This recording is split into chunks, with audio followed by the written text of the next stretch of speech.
favorite video we ever did was Disturbia. And like, that was the moment where she said to the label, I'm not doing anything except this. I'm painting my nails black. I'm doing all this dark imagery. This is what we're doing. And she paid for the video. And I remember showing to the label, and the label said, this is going to ruin her career. And I said, no way. I'm talking to the head of the label. I said, I'll bet you anything. I said, people love horror movies. They want to see their idols torn down.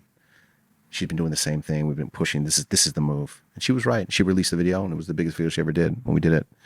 But she took a huge chance, and it scared even the people that ran the label that were legends and incredible, visionaries. I know you, Jay Brown, to calling me. I was like, he's how much you charge for tracks? I was like, 20,000. He was like, hey man, that's expensive. Nobody know you. They was like, just like, yo, check yourself, bro. I was like, well, you asked me, and I answered. He said, look, man, Reese paying for this out of her pocket. What can we do?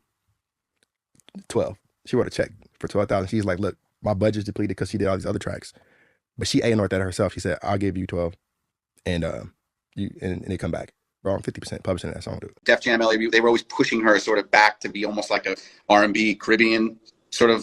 They didn't know how to box her. Every video before, she always come out with like an eye patch, and we were like, no, you can't do that, or like some weird earring. Nah, she was always trying to push the limit.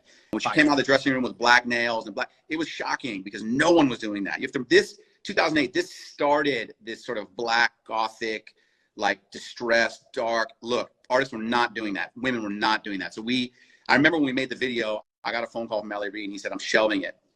And I said, there's no way.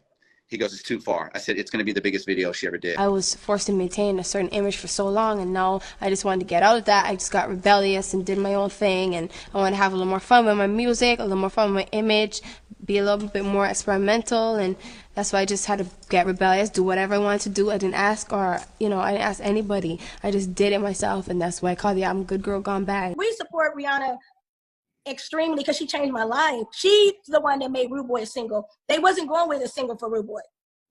So she's the one that seen me in Chris Brown's studio, and she's like, you're going to write for me. I like you. Let's write. So this is not somebody in the industry came to me and said, Rihanna's working on an album. We personally connected, and it lasted. There were a lot of people at the record label that were against the idea of her doing any dancing and choreography because they said she's not a dancer, she can't pull this off. When in fact, that's really all Rihanna wanted to do. She just wanted to like dance, and she wanted to do her thing. And I think we got a couple of pieces that weren't choreographed in that video that really came across beautifully. Like she's in a silver triangle. Oh my God. And she just kind of did all of that on her own.